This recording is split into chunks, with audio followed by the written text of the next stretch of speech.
துணை முதலமைச்சர் உதயநிதி ஸ்டாலின் அவர்கள் பேசும்பொழுது, எங்களுக்கு எதிராக ஒரு வலுவான அணி அப்படின்றது இல்ல. இருந்தாலுமே எங்களுக்கு போட்டி அப்படின்றது அதிமுக தான் அப்படின்றத அவரு சொல்லியிருந்தார் சார். எப்படி பார்க்குறீங்க? இல்ல அது உண்மை அதான். அதிமுக அப்படின்றத கட்டமைப்பு ரீதியா, அமைப்பு ரீதியா பலமான ஒரு எதிர்க்கட்சியா அது இருக்குது. வேற எதுவுமே கிடையாது. இங்க என்ன பண்றாங்க, ஒரு கட்டமைப்பு பண்றாங்க. அது என்ன அப்படின்னா விஜய் தான். அவர் விஜய் பண்றாரு. திமுகவுக்கும் தாவேக்காவுக்கு தான் போட்டி அப்படிலாம் சொல்லிட்டு அவர் தன்னை பெருசா காட்டி அது ஒரு ஸ்ட்ராட்டஜிக் ஸ்டாண்ட். அது ஒரு ஒரு மக்கள் செல்வாக்குலேருந்து பெறப்பட்ட ஒரு நிலை இல்லை. அது அப்படியே அது வாய் வழியா ஒரு நெரட்டிவ் அது செட் பண்ணிக்கிட்டு எங்களுக்கு அவங்க தான், நாங்கள் தான், அவங்க அதிமுக களத்துல இல்லைன்றாரு.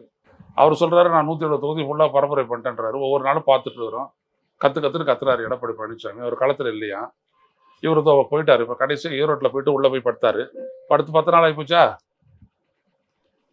இல்ல? ஜனநாயகத்துக்கு போனாரு, போயிட்டு தள்ளாடிக்கிட்டு திரும்பி வந்தாரு, முடிஞ்சு போச்சு. இவர் சொல்றாரு இதுக்கும் அதுக்கு தான் போட்டின்னு.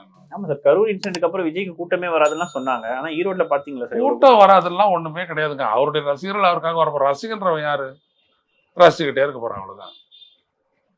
அவனுக்கு எல்லாமே ரசனை தான். உலகத்துல எங்க வேணாலும் கூடுவாங்க.